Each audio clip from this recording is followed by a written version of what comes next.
ujung tombak tanggung jawab keberhasilan ini kepada siapa? Kepada pemerintah kah? Kepada masyarakat kah? Kepada pengelola daya tarik wisata. Kita harus sadari bahwa pemerintah itu bukan orang bisnis. Yes. Jadi dia nggak tahu tuh pengelolaan yang bisa mendatangkan uang itu yang seperti apa.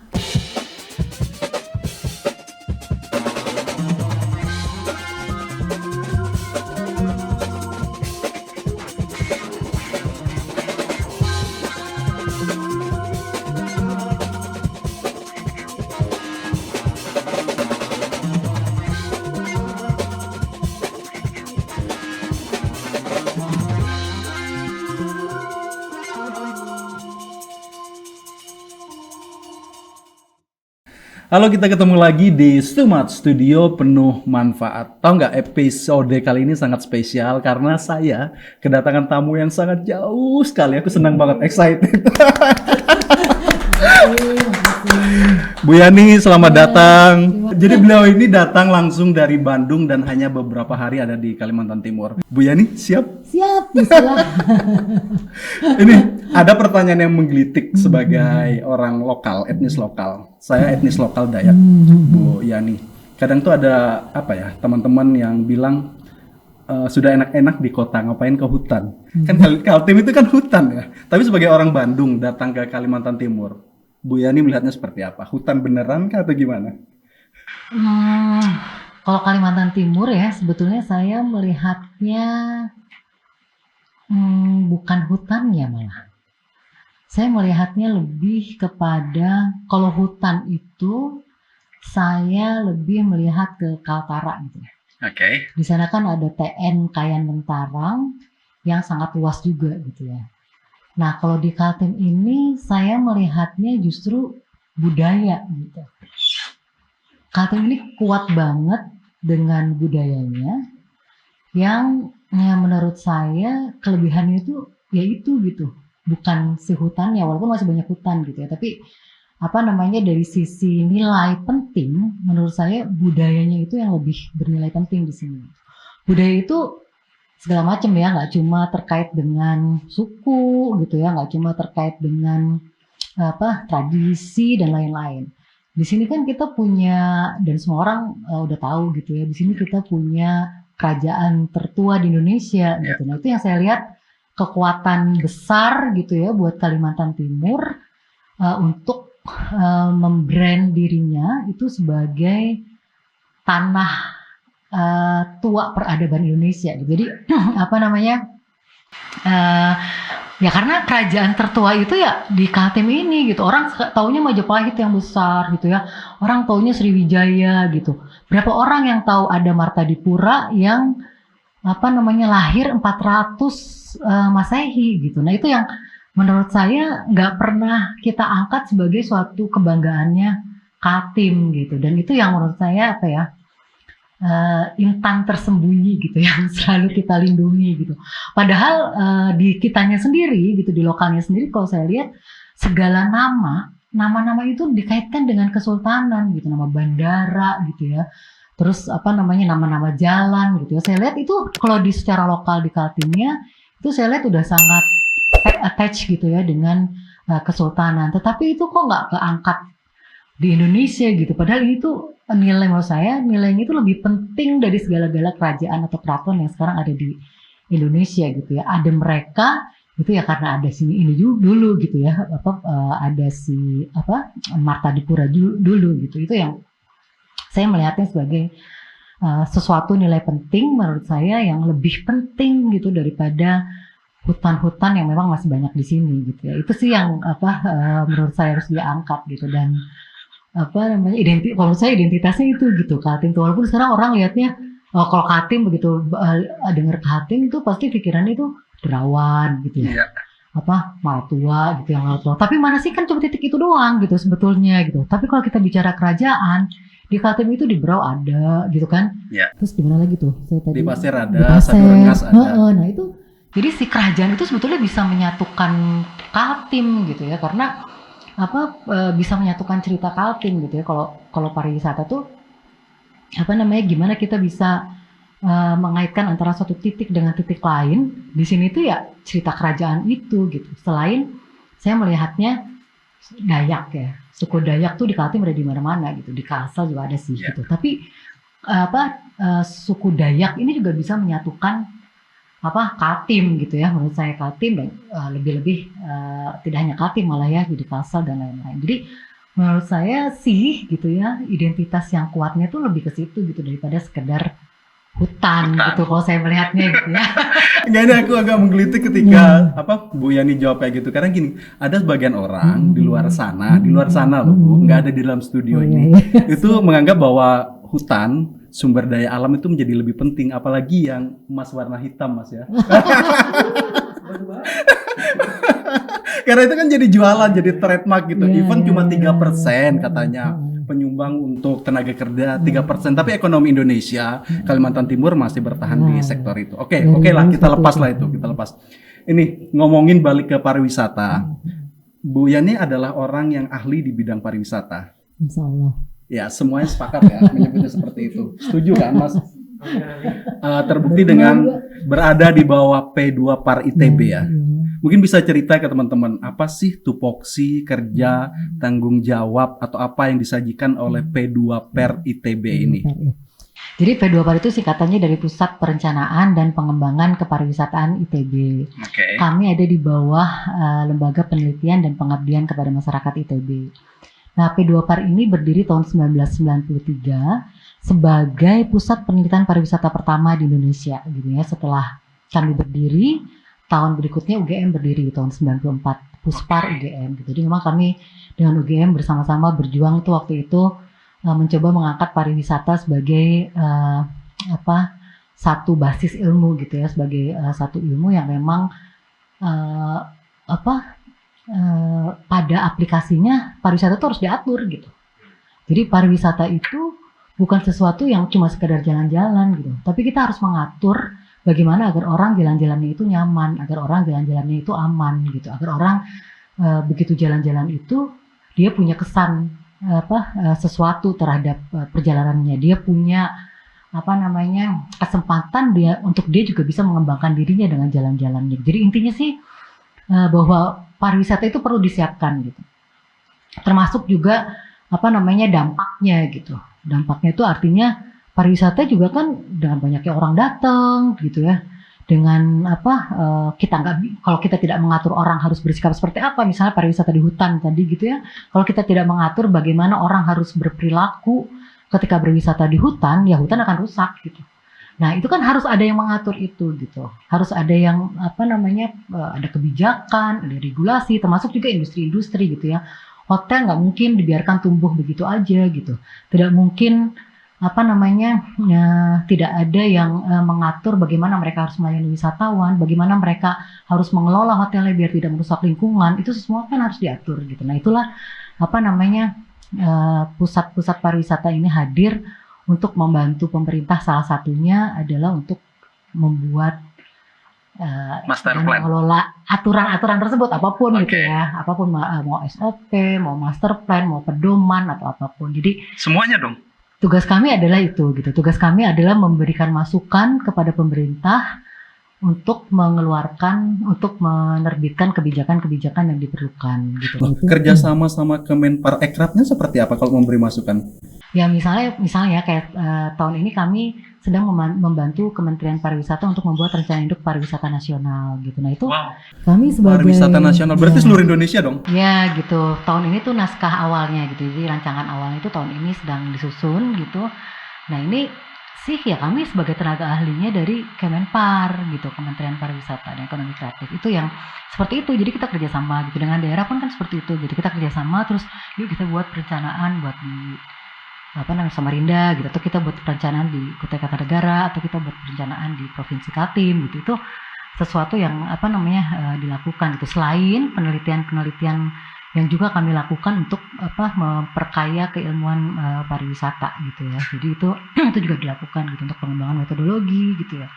Metodologi analisis untuk kemudian bagaimana kita bisa menerapkan metode A di dalam pariwisata yang nggak biasa dilakukan di pariwisata gitu. Hal seperti itu juga dilakukan oleh pusat pariwisata gitu ya, termasuk juga kami gitu, termasuk juga pengabdian kepada masyarakat gitu. Jadi kalau misalnya ada desa-desa wisata yang ingin desa-desa yang ingin desanya dikembangkan menjadi desa wisata, itu yuk kita sama-sama bareng-bareng ngembangin itu dari nol, dari awal gitu, dengan desa wisata pendampingan di lokasi gitu sampai mereka akhirnya siap gitu menjadi desa wisata. Itu sih yang dilakukan oleh baik. pusat.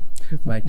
Ini teman-teman kalau saya nggak salah, Bu Yani kan salah satu juri di Anugerah Desa Wisata Indonesia ya? 2022. Iya. Wow, 2022 doang. Jadi kalau yang mau menang harus merapat ke Bu Yani. Oke, Bu Yani, kalau ada pertanyaan begini, memang ada apa dengan pariwisata Indonesia? Tidak menarikkah? Bukankah Bali di sana sangat dikenal, sangat banyak turis yang pengen datang ke Indonesia, ke Bali? Is there something wrong gitu? Berarti beneran ada katanya SDM. Ya, jadi gini, kita itu baru sadar bahwa kita punya sesuatu yang indah. Yes. Gitu ya. Kita baru sadar bahwa kita punya sesuatu yang unik. Kita baru sadar kita punya sesuatu yang khas. Tapi kita belum bisa mengemas itu agar orang-orang wisatawan itu mau datang ke sini untuk hal-hal tersebut gitu. Oke. Gitu ya. Jadi misalnya ya, contohnya mohon maaf ya, contohnya di Kukar aja. Kita punya kan cerita bahwa itu adalah kerajaan tertua gitu di Indonesia gitu. Itu sesuatu yang saya tadi bilang gitu, intan berlian gitu ya.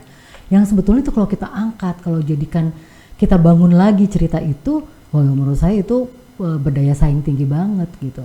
Tapi kan kita membiarkan itu begitu aja gitu.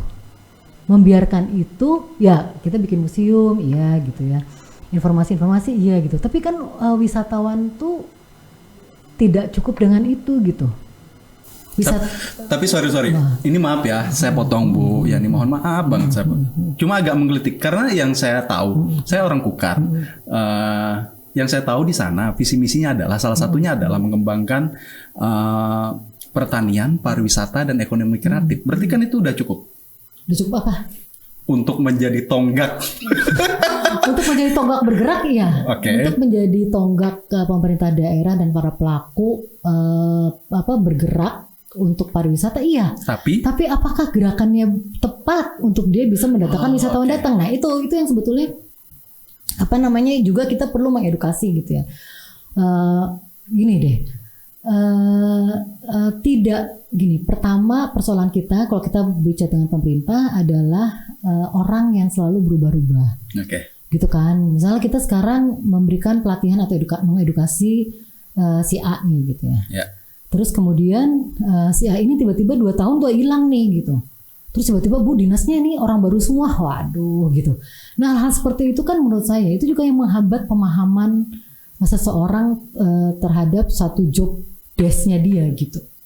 Terhadap tugas dan fungsinya dia gitu. Dia baru mau belajar nih 2 tahun dia bisa apa sih gitu.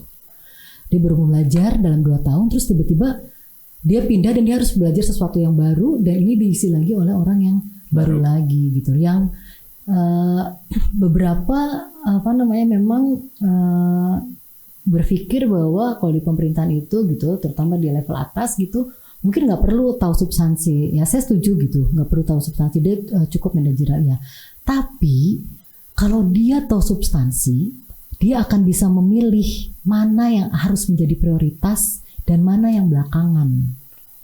Nah itu kadang yang membuat pariwisata di daerah itu tidak berlari dengan kencang karena prioritas yang salah gitu. Misalnya nih, kebanyakan belum apa-apa mereka udah promosi aja dulu, bikin promosi di mana-mana gitu. Kita kayaknya harus bikin event gitu ya. Bahkan bikin event nih kan. Ketawa dong saya. Karena di tempat saya banyak event. Iya, event gitu, bikin event. Nah, terus tapi akhirnya si event ini untuk siapa sih? Yang datangnya kok masyarakat di situ doang gitu. Jadinya jadi pesta rakyat gitu. Akhirnya kan nggak tercapai itu tujuan utama bahwa kita mau promosi pariwisata gitu. Betul. Nah, jadi menurut saya, nah itu tuh yang salah tuh apa sih? Kan sebetulnya yang harus disiapkan lebih dulu itu produknya kan gitu. Produknya dan orang yang melayani wisatawan yang akan datang gitu. Kalau jadi gini, wisatawan itu kita jangan berpikir wisatawan banyak datang gitu. Yang kita pikirkan wisatawan datang dan puas, lalu mereka akan kembali lagi ke sini gitu.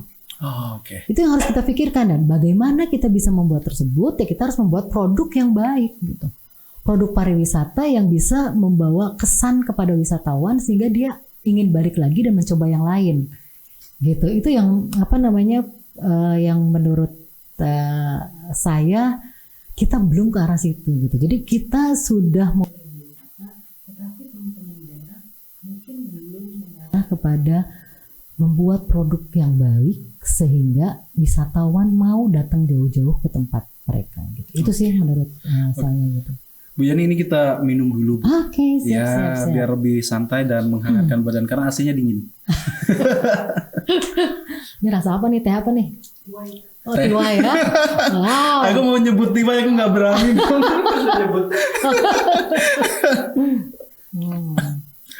Ya memang kalau ngobrolin tentang pariwisata di Kaltim itu gak ada habisnya, ada menyenangkan. Saya sebagai etnis lokal itu sangat menyenangi hal tersebut. Karena gini, waktu SMP itu saya pernah jadi penari belian. Tahu belian? Tahu. Ya. Belian tuh apa sih? Kok saya tadi baru itu kayak budaya pengobatan yang hanya ada di suku orang Dayak gitu. Dan di situ ada tarian-tariannya. Ada sebagian tarian yang bisa disajikan secara umum menjadi tontonan, ada yang tidak. Nah, kemarin saya itu waktu SMP belajarnya yang tarian yang bisa disajikan sebagai sebuah pertunjukan. Balik lagi ke tema. Memang kalau saya lihat di daerah kita itu ada beberapa kegiatan yang tidak menyentuh substansinya. Hal-hal prioritas itu tidak dipikirkan. Berarti Bu Yani ini bisa saya sebut sepakat bahwa Kalimantan Timur pada saat ini masih kekurangan SDM yang tepat untuk menggerakkan pariwisata yang ada di Kaltim, atau gimana? Iya betul. Jadi tapi sebetulnya nggak cuma di Kaltim sih. Oke. Jadi saya melihatnya. Selamat. Gitu. Oh iya, jadi kan bisa berdalih kan Bu ya. Oh bukan cuma di Kaltim, tempat lain juga ada. Iya, saya melihatnya sih di Indonesia gitu ya. Kadang gini. Mohon maaf, ini juga kadang dipengaruhi oleh kebijakan pusat, pemerintah pusat ya. Saya melihatnya gitu. Jadi mungkin pusat juga kan punya pimpinan gitu yang berbeda-beda gitu ya. Jadi misalnya pada periode ini nih si menterinya nih, misalnya fokusnya ke pemasaran promosi. Nah itu sampai daerah tuh dia pasti pemasaran promosi yang diduluin gitu ya. Lalu menterinya nih sekarang desa wisata, di mana-mana sekarang tumbuh desa wisata. Gitu. Nah itu ya jadi menurut saya itu jadi yaitu daerah kadang yaitu gitu mengikuti kebijakan pusat mungkin karena mereka ingin juga mendapatkan dukungan dari pusat gitu ya, dukungan anggaran, dukungan kebijakan dan lain-lain. Jadi kadang ya seperti itu gitu. Nah itu padahal belum tentu misalnya gitu, belum tentu promosi dulu itu baik buat si daerah tersebut gitu.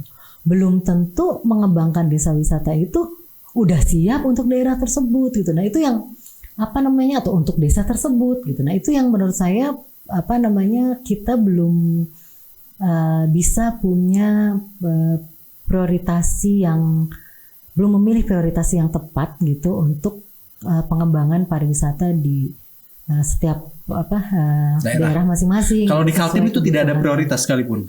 Bontang, Balikpapan. Skala prioritas pariwisata. Nah, gini.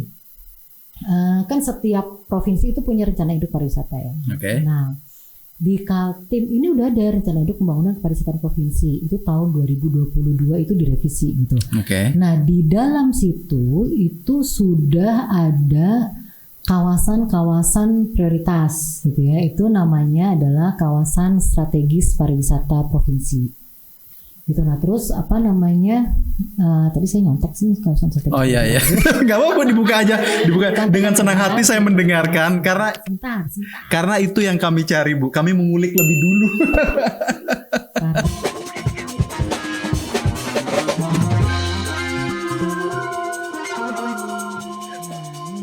Oke. Kalau ini namanya Perdanya nomor 5 tahun 2022. Nah, ini kawasan strategis pariwisatanya itu ada 3. Yang pertama Derawan, Biduk-Biduk dan sekitarnya. Kemudian yang kedua Sangkulirang, Mangkalihat dan sekitarnya. Kemudian yang ketiga Samarinda, Tenggarong, Tanjung Isu dan sekitarnya. Nah, kalau dari sini, ini kalau kawasan strategis pariwisata mestinya dia jadi prioritas. Oke. Nah, jadi yang inilah yang sekarang menjadi prioritas provinsi gitu. Kalau saya lihat yang Bu Yani sampaikan berarti itu 2 dengan basis sumber daya alam. Tuh. Satunya ISUI berbasis kebudayaan. Betul. Itu yang saya tadi sebut. Cuma ini sayangnya belum menentukan temanya apa gitu ya. Oh, oke. Akan lebih baik kalau misalnya kawasan strategis pariwisata ini Derawan Biduk-Biduk gitu, misalnya kita mau kasih tema dia misalnya ekowisata Baharika gitu ya, atau apakah gitu, karena Derawan Biduk-Biduk pun kan suku Bajo tuh, bisa juga kita angkat budaya Bajonya misalnya gitu ya. Budaya Baharinya kan bisa kita angkat juga misalnya seperti itu. Oke Bu Yani, kawasan strategis itu maksudnya seperti apa sih? Nah, kalau kawasan strategis pariwisata itu sebetulnya ada di Undang-Undang 10 nomor 29. Undang-Undang 10 nomor 29 tentang kepariwisataan. Jadi, kawasan strategis pariwisata itu intinya adalah dia punya potensi pariwisata, tapi dia punya fungsi penting lain yang juga harus diperhatikan pada saat kita membangun pariwisata di kawasan tersebut. Jadi, fungsi lainnya itu bisa daya dukung lingkungan hidup, bisa pelestarian budaya gitu, bisa juga bahkan pertahanan keamanan, bisa juga bahkan misalnya untuk menjaga keutuhan wilayah RI, bisa juga untuk misalnya membangun perekonomian. Jadi misalnya ada daerah yang memang saat ini tertinggal ekonominya, tapi dia punya potensi pariwisata yang luar biasa. Nah, itu dijadikan kawasan strategis pariwisata untuk kita mendorong pertumbuhan ekonomi di sana. Misalnya seperti itu. Gitu. Atau kayak Borobudur gitu ya. Borobudur itu kan dia cagar budaya dunia gitu. Nah, ada pariwisata kan di sana. Nah, tentu pariwisata yang tumbuh di Borobudur itu harus diatur, nggak bisa pariwisata di tempat lain gitu. Tapi pariwisata yang bisa menjaga nilai-nilai luhur dari Borobudur tersebut gitu, bukan cuma bangunannya tapi nilai-nilai luhur dari Borobudur tersebut. Jadi ini juga misalnya ya, Samarinda, Tenggarong, Tanjung Isui, pariwisata yang ditumbuhkan di sana bukan pariwisata yang massal yang orang senang-senang di sana lari-larian bikin waterboom dan lain, bukan gitu, tapi pariwisata yang mengangkat budaya Dayak di sana, atau budaya tadi ya, keraton, kerajaan, kesultanan, dan juga kegiatan-kegiatan wisatanya tentu kegiatan-kegiatan wisata yang harus diatur gitu ya, bukan yang bersenang-senang tadi orang lari-larian, tapi bagaimana si wisatawan itu bisa mengapresiasi nilai luhur dari si kesultanan, nilai luhur dari budaya Dayak dan lain-lain. Kegiatan wisatanya itu harus diatur ke arah situ. Bu Yani, bukankah begini, kalau kita pergi ke konsernya JKT kan pulang bawa gelang? Lah bener nggak? Iya. Artinya kan ada kenang-kenangan kan, sama aja tuh gimana? Atau nggak boleh konser atau gimana? Karena itu kan adalah bagian dari upaya mendatangkan masyarakat banyak dan membawa impact ekonomi masyarakat sekitar, UMKM, pedagang, atau gimana Bu? Itu sekali-kali boleh. Itu sekali-kali boleh, tapi produk utamanya adalah bukan yang itu. Oke, gini kalau produk utamanya bukan yang itu. Oke, kalau ada pertanyaan begini Bu Yani, sebenarnya konsep wisata yang baik itu seperti apakah? Apakah yang harus seperti di Pulau Bali itu atau gimana? Emang yang Pulau Bali gimana konsepnya? Yang ditangkap oleh masyarakat umum konsep Pulau Bali gimana? Pulau Bali itu kesannya ya bebas, menyenangkan, terus bisa jalan-jalan di pantai gitu. Tapi dia menjaga budaya banget. Iya nggak? Itu gitu. Benar. Nah itu jadi nilai-nilai luhur Bali itu misalnya ya, Bali itu bahkan menerapkan hukum-hukum adatnya itu di dalam aturan-aturan bangunan. Misalnya ya, pada saat membangun hotel misalnya, itu tuh nggak boleh nebang pohon misalnya gitu. Itu tuh yang seperti itu tuh di Bali dilakukan gitu. Itu tetap menjaga pohonnya gitu, jangan sampai jadi rusak. Kalau di sini sih gitu. Pohonnya ditebang, tanahnya digali. Kebalik. Atau gini, ada pertanyaan, indikator bahwa pariwisata daerah tersebut dikatakan berhasil itu seperti apa? Karena masyarakat umum kan taunya, oh ya ada konser datang rame, bisa beli makanan rame, tapi nggak tahu tuh indikator yang dikatakan sukses itu seperti apa. Nah ini sebetulnya paradigma yang berubah gitu ya. Jadi gini, dulu, tapi menurut saya ini sah-sah aja ya. Jadi gini, untuk mereka yang baru tumbuh pariwisatanya, baru tumbuh ya, jadi mereka baru ngebangun nih pariwisata gitu. Indikator yang dijadikan indikator keberhasilannya jumlah kunjungan wisatawan, itu sah-sah aja kalau menurut saya. Jadi Misalnya nih ada desa A gitu ya. Desa A dia baru banget nih, dia baru punya nih apa namanya paket-paket wisata gitu. Nah itu dia menjadikan jumlah kunjungan wisatawan sebagai indikator keberhasilan, itu nggak apa-apa, baik-baik aja gitu. Nah itu yang apa namanya pertama pada tahap perintisan ya namanya. Kalau kita itu namanya pasti exploring gitu gitulah, itu nggak apa-apa kalau menurut saya, sah-sah aja gitu. Dan itu yang dilakukan Indonesia periode di 2010 sampai 2019 gitu ya. 2010 sampai 2019 itu kita menjadikan jumlah kunjungan wisatawan sebagai indikator keberhasilannya pariwisata Indonesia. Dan bahkan dibandingkan dengan Malaysia, dibandingkan dengan Singapura, kita masih di bawah banget gitu. Jadi itu yang kita kejar, jumlah-jumlah itu. Nah, indikator lain Bu? Apa namanya? Perputaran ekonomi. Jadi tetap selain itu adalah pendapatan gitu ya. Kalau jadi berapa pendapatan dari pariwisata. Kayak homestay-nya jadi hidup. Ya gitu. Jadi warung-warung nambah. Nah ini juga yang jadi gini. Secara statistik itu nggak bisa diukur kan. Homestay tumbuh karena ada yang pajak nggak masuk. Gitu. Jadi secara ekonomi itu nggak bisa diukur tuh kayak. Harusnya bisa sih. Gini. BPS yang nggak maksudnya gini. Skema data ekonomi saat ini itu belum yang ada saat ini tuh belum bisa mengukur itu gitu. Jadi kayak misalnya pendapatan dari PKL dan lain-lain itu kan yang dari usaha mikro itu masih sulit gitu untuk kita mengukur apa namanya berapa dampak ekonomi yang diberikan pariwisata kepada mereka gitu. Nah di dunia itu ada namanya tourism satellite account gitu ya, atau di neraca satelit pariwisata.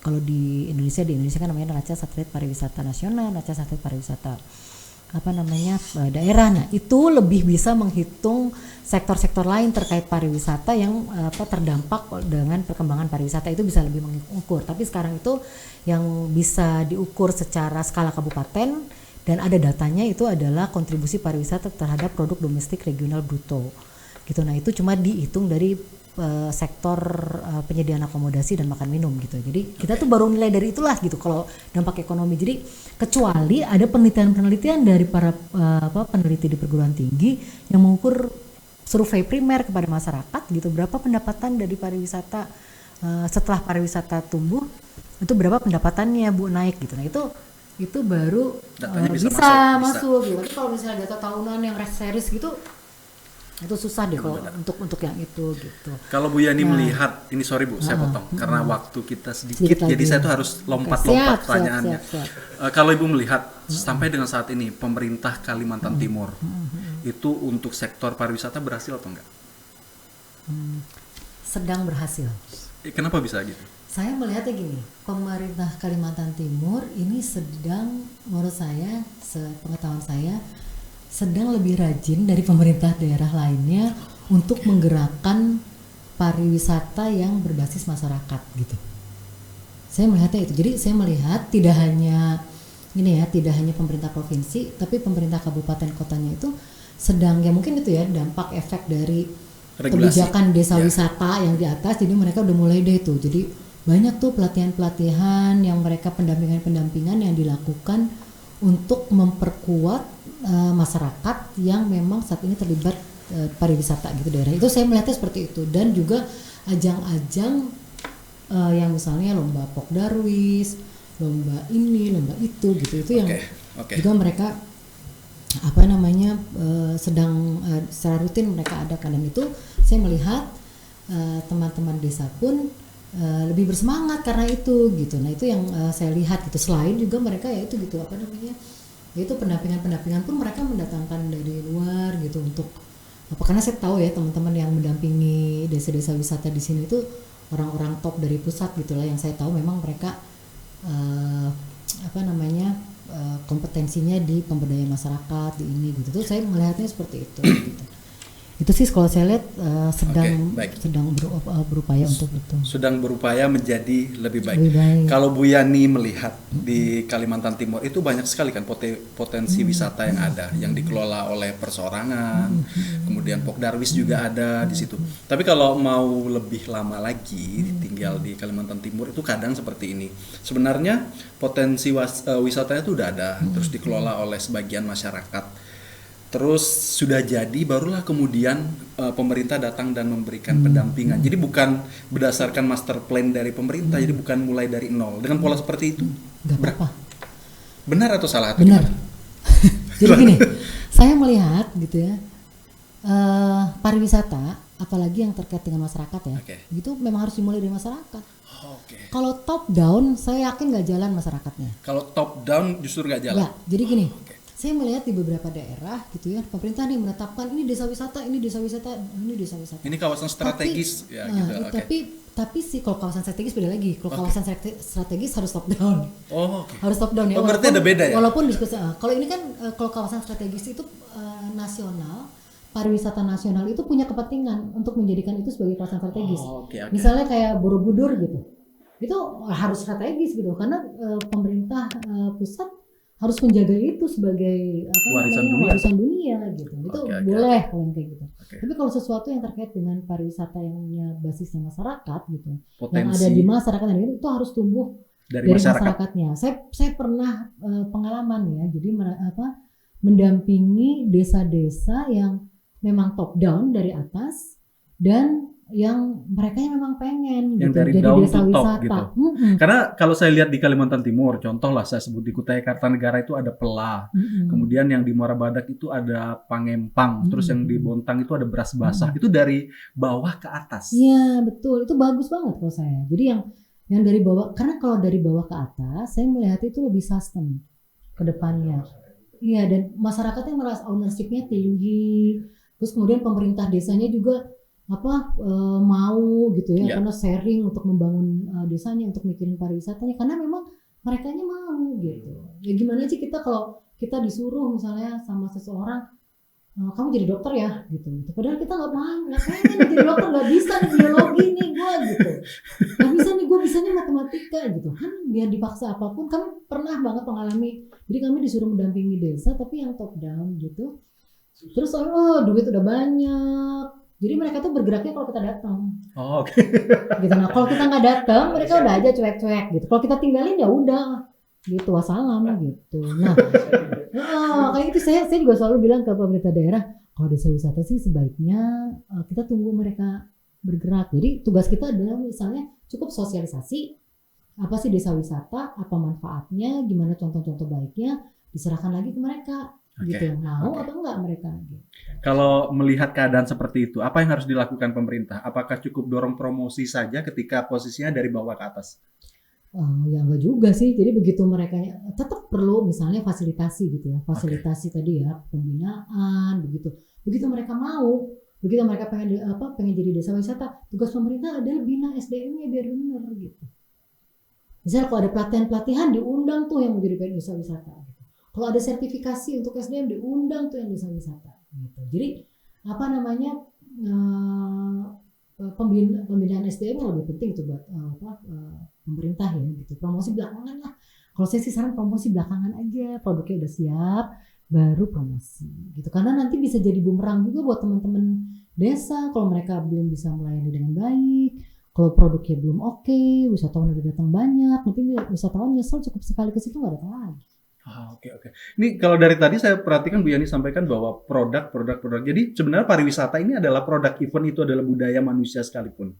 Iya, jadi produknya pariwisata itu pengalaman, Mas. Oke. Pengalaman yang kita berikan kepada wisatawan itulah produknya pariwisata. Gitu. Artinya harus dipikirkan mulai dari mereka datang, sampai mereka tinggal, kembali lagi, sampai mereka pulang. Gitu. Oh gitu. Satu aja komponen di dalam rangkaian itu tidak memuaskan wisatawan, cukup sekali datang ke satu destinasi atau daya tarik wisata. Oke. Ini saya pernah sempat searching, tadi baru saya searching, ada istilah 5A ya. Accessibility, kemudian accommodation, attraction, activities, dan amenities. Itu sebenarnya apa sih Bu? Mungkin buat saya sih paham, ngakunya paham, tapi nggak tahu kalau penonton di rumah ya, gitu. Ya, jadi itu sebetulnya ya ada yang 5A, ada yang 4A, ada yang Oke. 3A gitu ya. Karena ini berkaitan dengan produk itu kan, Ya, Bu? produk itu Oke. adalah komponen-komponen pembentuk produk. Oke. Gitu. Jadi misalnya kalau yang paling sederhana produk itu adalah paket wisata gitu. Itu paling sederhana yang paling bisa kita bayangkan gitu ya. Jadi misalnya kita mau bikin satu paket wisata, tentu di dalam paket wisata itu kan harus ada atraksinya apa, kegiatan wisata yang harus kita Contohnya lakukan. banana boat kalau di pantai, Ya, itu atraksinya. maksudnya itu bisa Oke. banana boat gitu. Terus apa sih fasilitasnya yang dibutuhkan? Rumah makan, tempat makannya mau di mana? Kalau nginep mau di mana? Homestay seperti apa? Tempat ibadahnya. Iya, tempat ibadahnya mau di mana, dan terus jalan-jalan kemana-mananya mau pakai apa, angkutan wisatanya perlu, atau angkutan ya dari satu titik ke titik lainnya kita mau bawa si wisatawan mau pakai apa, mau pakai delman kah, mau pakai apa, itu kan bagian dari aksesibilitas itu kan. Oke. Ya. Terus kemudian ya air bersih gitu, orang mau ke toilet ada air bersihnya Iya, enggak, nah itu benar. yang seperti itu yang listrik ada apa enggak gitu. Ya kayak di Maratua kan dulu ya, sekarang masih alhamdulillah udah enggak, kan cuma 12 jam gitu ya. Iya benar. Kayaknya masih. Enggak, udah. Oh enggak ya. Udah di-clear. Di Teluk Harapan sama di sini udah enggak, tapi kayaknya di Teluk Alulu masih. Oke.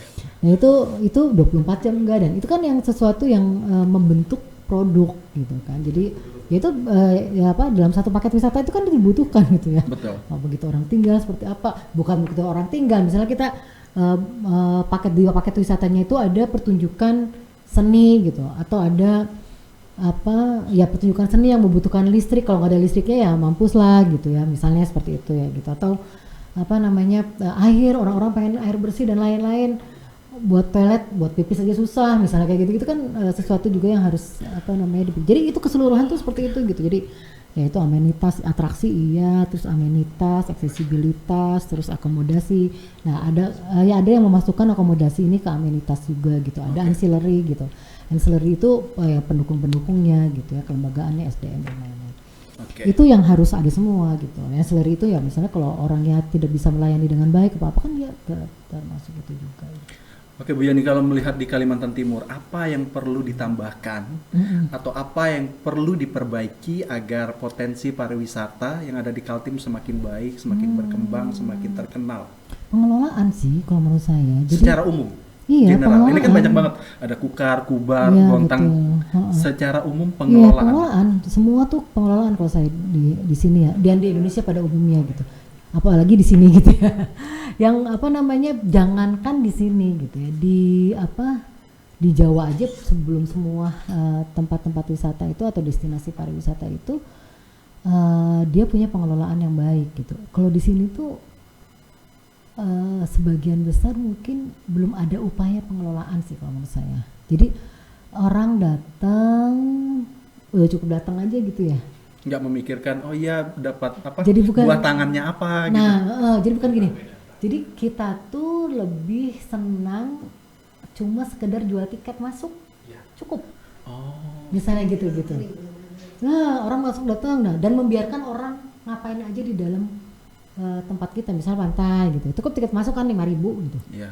Itu orang datang banyak ribuan, 500-an gitu. Nggak taunya air mandi satu jerigen 5.000. Nah, Ada tahu kan tempat yang mana, bisa sebut ya? iya kayak Soalnya gitu. ada yang kayak gitu-gitu. Nah, padahal kita bisa membuat misalnya orang nggak usah bukan tiket masuk yang kita jual, tapi paket wisata gitu. Gitu misalnya kita jual nih si pantai ini 50.000, tapi dia di sini tuh udah dapet bisa main banana boat misalnya, terus dia bisa jalan-jalan di atas di boardwalk di mangrove misalnya, terus dia bisa lihat apa lagi, itu paket udah 50.000. Nah, itu sebetulnya yang harus kita create tuh produk tuh seperti itu gitu. Jadi nggak cuma sekedar jualan tiket masuk gitu, dan itu akan membuat wisatawan juga lebih mengapresiasi tempat kita gitu. Coba orang yang masuk ke satu tempat dengan harga 5.000 dengan orang yang masuk ke satu tempat dengan harga 50.000, dia pasti akan menjaga yang 50.000 itu, karena dia tahu oh ini tempat mahal nih gitu. Iya. Daripada Bahkan mungkin 5.000. tiketnya bakal dia simpan dong. Gitu sebagai kenang-kenang. Oh ya dulu aku sama pacarku datang ke sini loh. Ya. Dan, tapi tantangannya adalah pengelolanya harus mampu membuat kegiatan-kegiatan wisata yang menarik di dalam sana. Kayak tadi gitu ya, banana boat, terus boardwalk di mangrove gitu. Atau menari bersama orang atau Dayak. iya Yes. bisa seperti itu. Gitu. Oke. Bu, ini kan ada pengelolaan, kemudian menjadi tanggung jawab siapa? Memang ada masyarakat, ada pemerintah, tapi yang menjadi apa ya, ujung tombak tanggung jawab keberhasilan ini kepada siapa? Kepada pemerintah kah? Kepada masyarakat kah? Kepada pengelola daya tarik wisata. Ya, siapapun itu. Karena gini Mas, gini ya, kita harus sadari bahwa pemerintah itu bukan orang bisnis. Yes. Jadi dia nggak tahu tuh pengelolaan yang bisa mendatangkan uang itu yang seperti apa. Iya, karena dia seminarnya LPG. Yang pemerintah. Ya benar kan? Yang pemerintah tahu kan ya itu. Kalau daya tarik wisata punya pemerintah kan cukup dengan misalnya tiket-tiket gitu. Karena mereka udah nggak mau repot tuh mikir itu. Karena mereka banyak tugas lain di luar itu. Pengelolaan itu ke orang bisnis gitu. Siapapun bisnisnya ya, maksudnya mau masyarakat, tapi mereka yang memang menjalankan bisnis itu gitu, menjalankan usaha itu dengan sungguh-sungguh. Nah, siapa yang membuka wawasan produk pariwisata seperti apa yang harus dibangun dan bagaimana membuat produk pariwisata? Akademisi. Menurut saya seperti itu gitu. Jadi yang punya ilmunya itu ya akademisi gitu ya. Tadi kalau di kita ya, karena kendalanya apa itu, pemerintah kita kan gonta-ganti kan orang-orangnya gitu. Nah yang memberikan masukan menurut saya itu kepada pemerintah maupun tadi ke membimbing masyarakat untuk dia bisa menghasilkan suatu produk itu ya adalah akademisi. Dan satu lagi kalau menurut saya adalah pelaku usaha perjalanan. Gini ya, jadi saya melihat travel biro-biro perjalanan wisata itu di Jawa sih gitu ya, dia juga membimbing desa-desa wisata gitu, membimbing desa-desa wisata sampai dia bisa punya produk sehingga si travel itu bisa jualan tuh produknya desa wisata. Iya benar ya, nggak sampai ke situ. Memang saya ngeliat kalau Sabta Pesona di Kaltim kayaknya belum nyampe ke situ. Even di hotel sekalipun itu tidak semua hotel punya flyer tempat wisata daerah kita. Bener kan Bu? Iya benar gitu. Gitu. Bu Yani, ini pertanyaan terakhir. Apa yang ingin Ibu sampaikan kepada pemerintah, kepada masyarakat Kalimantan Timur terkait dengan potensi wisata yang ada di daerah kami? Satu adalah semua potensi pariwisata yang punya nilai penting menurut saya adanya di masyarakat gitu ya, bernilai tinggi. Budaya-budaya masyarakat, budaya Dayak Kutai, aja ada banyak-banyak, budaya Kutai, budaya Jawa, budaya Sunda gitu. Itu Bajo. Itu tuh semua unik gitu. Masing-masing punya keunikan yang yang khas dan mereka kaya gitu. Satu suku dia punya tarian, dia punya makanan, dia punya seni musik, dia punya upacara adat, dia punya bangunan tradisional.